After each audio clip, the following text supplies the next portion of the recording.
Com o desembargador Antônio Carlos Esteves, João Batista Damasceno e Rogério de Oliveira. Seja a mudança que você quer no mundo. É uma frase de Gandhi, que é um lema do nosso querido Chico Alencar. E, Rogério, qual é a pergunta que você queria formular aí? Tá, aqui já que você é um parlamentar ativo, atuante, já de algum tempo já, essa preocupação que tem muita gente que transforma a política numa profissão. Nós temos parlamentares de 40 anos que não sai do parlamento e vive disso e vai morrer parlamentar. Você acha isso bom? Não, não acho, embora eu viva um certo constrangimento, porque eu já tenho agora, a essa altura da vida, sexagenário que sou, tanto tempo de magistério de sala de aula, quanto de mandato parlamentar. Eu fui vereador do Rio 2 vezes, deputado estadual 1 vez, e estou no 4º e último mandato de deputado federal.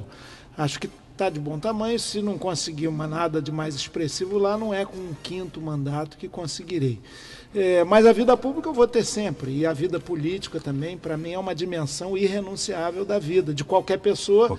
E mesmo na expressão institucional, ou parlamentar ou executiva também. Já tentei 2 vezes ser prefeito aqui da nossa cidade, não por decisão minha, mas de um coletivo, uma vez pelo PT, 1996, por um beicinho de pulga, que dizem é uma expressão do Guimarães Rosa, não chegamos no 2º turno, Sérgio Cabral me ultrapassou por 1% e, na verdade, no fim das contas, foi eleito o falecido prefeito Luiz Paulo Conde.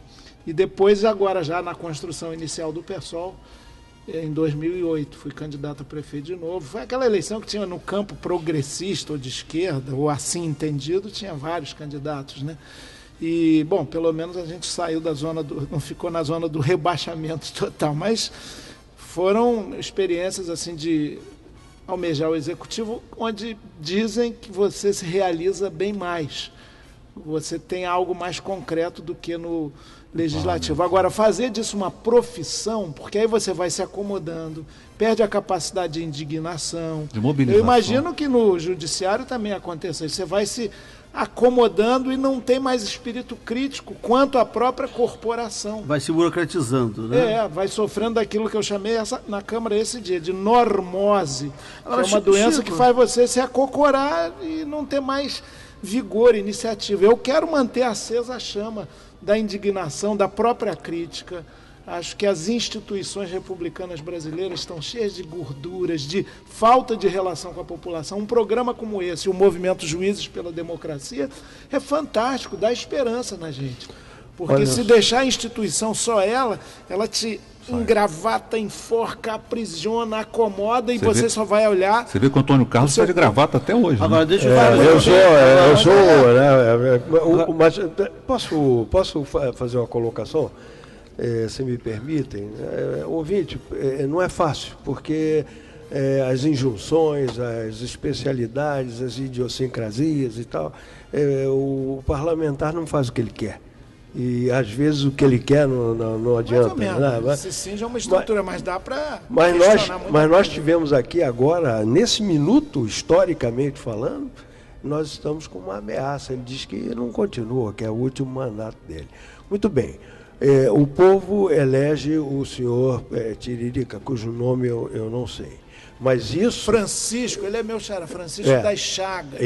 Mas isso não é totalmente mal. Porque quem elegeu o senhor Francisco, não esse que está aqui, mas aquele que tem a profissão nobre, a profissão nobre do artista de circo, ele é um representante da sua vontade, E sabe o que é a política? A política está no seguinte: nós temos aí um dirigente que vai para a televisão, e o ouvinte já ouviu isso, dizendo que as criancinhas entram na escola às 7 horas da manhã, tomam um café, almoçam, ficam lá o dia inteiro, e que isso é uma maravilha. Isso aí, gente, é simplesmente o CIEP de Darcy Ribeiro e Brizola, e que a política não deixou que vingasse. Chico, eu não gosto muito dessa sua notícia de que não vai ser candidato ao 5º mandato, porque eu sou seu eleitor, tá? Muito obrigado. Quero honrá-lo. Eu sou seu eleitor, e quando eu vi, rapaz, votando nessa sessão do dia 17, um deputado de Nilópolis, né, custeado. Valério Ruchado não, implicado no jogo, e ele dizendo que ele estava no 10º mandato. Eu conheço bem esse senhor, né? Votou no Maluf, no colégio eleitoral, votou contra as diretas e estava lá pela pátria votando pelo impeachment. Eu conheço essa figura e falei assim, e meu 10º mandato, o senhor está há 40 anos no parlamento e representando o que tem de pior, né, dos interesses, né, da jogatina, né, na periferia, sobretudo na Baixada Fluminense e em Nilópolis. Eu acho que o parlamento precisa de pessoas como você, né, que é um professor, né, que não é um deputado, né, que mantém essa crítica, que mantém o distanciamento, que olha para o espaço onde está, né, mas de fora, né, e mantém o senso crítico. Eu acho que isso é uma coisa que você deveria conversar lá com o coletivo, conversar com o pessoal, né, que contribui aí com o seu dia a dia. Eu acho que você não pode deixar de nos representar e me representar no parlamento. Se ele me der 5 minutos... Até porque, não tem 5 minutos que a gente está acabando aqui o tempo. Não tem mais. Até porque, Chico, você já não se pertence mais. Você é um patrimônio, tanto que foi eleito pela 6ª vez consecutiva pelos jornalistas que cobrem o Congresso como o melhor profissional do Congresso Nacional. O melhor deputado do país em 2010, venceu Chico Alencar. Melhor deputado do país em 2011, 2013, 2014, também 2015. Melhor defesa de gestão pública, defesa da democracia. Então, o Congresso em Foco, que é formado por diversos jornalistas, tem votado e tem reconhecido, e também nós, que somos seus eleitores, de maneira que não nos ameace, porque nós não vamos aceitar esse tipo de ameaça. Vai ficar sem quem votar, todo mundo. E vamos empichar o seu desejo de descansar. Você é indescansável. Descansar. Mas deixa eu te fazer uma pergunta. De saúde, eu vou fazer deixa eu te fazer uma pergunta. Mas os meus filhos também reclamam, por outro lado, do pai ausente. Bom, aí você usou um argumento que eu não posso falar, porque criança e adolescente Mas eu não estou saindo da vida pública, absoluta. não. Eu posso discutir, inclusive, outras alternativas. Mas, Chico, mata uma curiosidade minha. Eu estou lendo, lá estou encerrando, Paraíso Perdido, de Frei Beto. E eu vi lá que você é íntimo do comandante. Como é que é ser íntimo do comandante? Não sou íntimo nada. Uma vez o Fidel me ofereceu para dar aula em Cuba.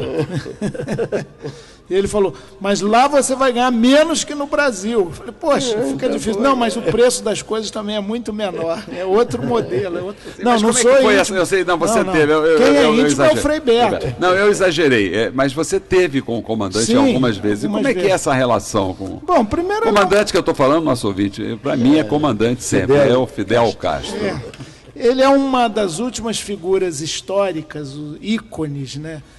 Que está aí presente, porque o século XXI, e tem um lado bacana, ele acabou muito com aquele grande condutor, guia genial dos povos, sem o que a história não caminha. Hoje é mais o sujeito coletivo. Transferiram isso, sim, para os popstars, né? Um Prince, um Michael Jackson e tal, alguns mitos aí, de modelo, inclusive para estimular até muitas vezes o consumismo. Agora, um líder político com qualidades, que quer ajudar a redenção do seu povo, é peça rara. O Fidel tem uma história belíssima de resistência à ditadura de Fulgêncio Batista, como jovem estudante de Direito, né? Foi para a guerrilha e fizeram aquela epopeia heróica que marcou muito a nossa geração.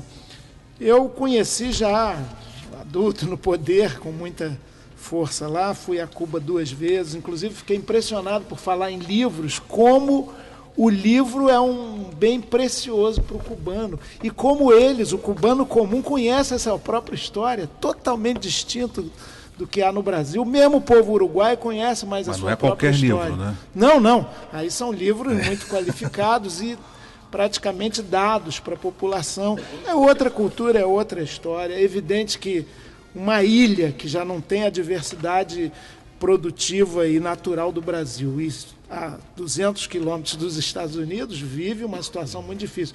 Mas está se avançando, é uma sociedade singular, interessante. É engraçado você entrar lá e não ter outdoor de compre isso, o carro isso, aquilo, é tudo consigna de emulação à solidariedade. Esta noite tantas crianças no mundo dormirão na rua, nenhuma é cubana. Isso é bacana. E aí tem coisas do Che, do José Martí, que é um herói da independência e poeta também, viu, Antônio Carlos? Sem dúvida. Então a poesia é necessária como o pão de cada dia. Então, não tenho nenhuma relação próxima, mas pude conviver com aquela experiência, inclusive quando se fala, mas é uma ditadura. É um modelo de representação completamente distinto. Tem os conselhos de bairros, tem os conselhos de defesa da Revolução, tem eleições sucessivas a partir da base, até compor a Assembleia Nacional. Então, é claro que o nosso modelo mais liberal-democrático, de viés estadunidense, fala, opa, mas isso não é adequado. A gente está caminhando, inclusive lá em Cuba. Eu acho que as liberdades democráticas têm, inclusive, avançado em muitos aspectos, muitos sentidos.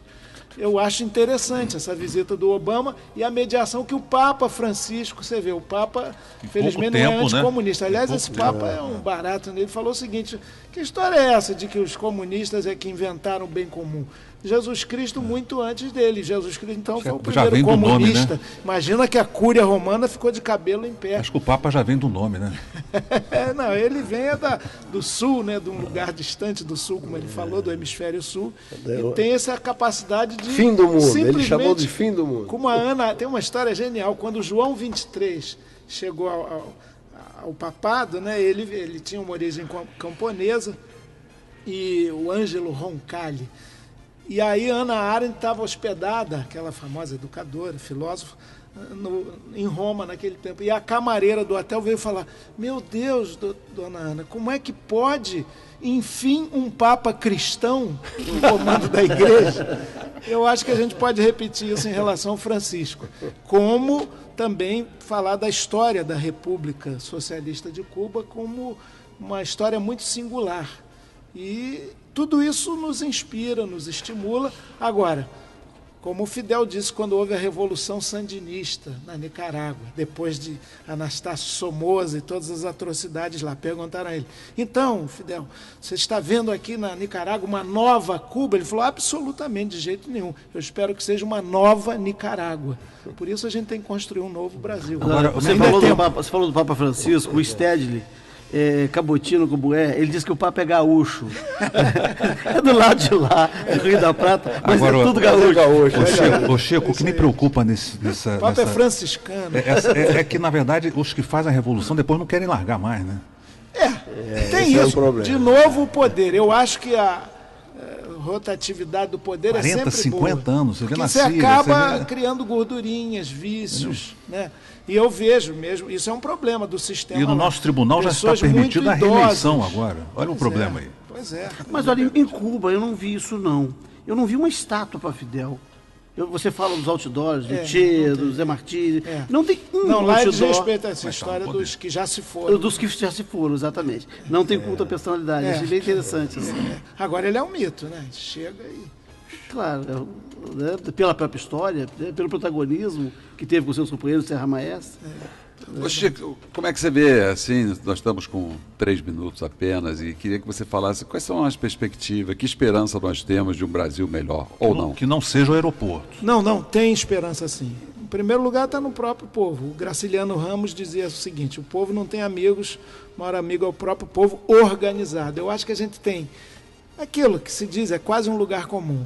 Uma biodiversidade fantástica, um potencial econômico, inclusive a economia, estão fazendo um quadro tétrico, está parte da grande articulação que está em curso política para dizer que pior não pode ficar, está tudo despencando, nós estamos aí morrendo à míngua, aí se vier Michel Temer e essa nova composição dos novos síndicos do edifício do poder, tudo vai começar a melhorar, a bolsa vai subir, dólar cair, o investimento vai aparecer, é uma tremenda armação, os agentes econômicos, eles fazem o que querem também. Então nós temos uma economia pujante, forte, com problemas, é claro, e alguns deles estruturais, mas a maior dificuldade não é o desinvestimento ou o déficit público. Todo Estado no mundo é deficitário, todo ele. O Estado não é para dar lucro, né? Pode ver que, inclusive, essa ideia de superávit primário não existe nos países centrais. Foi uma imposição do FMI e do Banco Mundial para os países periféricos, para financiar essa nova etapa do capitalismo, que é o capital financeiro, o capitalismo financiarizado. Então, a despeito disso tudo, de um sistema político degradado, corrompido, que tem que ser modificado, e essa consciência cresce. E de um modelo econômico ainda liberal periférico, declinante, que nos deixa dependentes das commodities e dos preços dela. Se não houvesse crise econômica conjuntural, não teria impeachment. Vamos falar com toda a franqueza, é isso.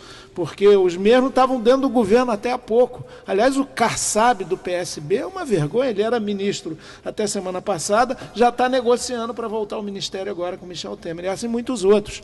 Então, tem muita empulhação, mas o potencial do Brasil é imenso. E eu vou dar um exemplo concreto. Esse programa aqui, você vê, ainda há juízes nesse país, que são pessoas normais, com sensibilidade, não se aferram ao cargo com uma pose de mando. Há uma consciência democrática crescente e nós vamos superar essas mazelas todas. É que nem o nosso Flamengo, né? Tá ruim, mas pronto, tá bom. Já começou de novo. Eu tinha que acabar nesse assunto. Tinha que acabar no melhor tema, mas, ô Chico, que maravilha ter você aqui. Realmente o programa foi uma poesia socialista, uma poesia política, que começou com uma homenagem justa a você, que é um professor e professor de todos nós. Espero que os nossos ouvintes gravem e vejam e revejam, assistam novamente esse programa, que está no site www.redejuridicatv.com.br, e até a próxima semana.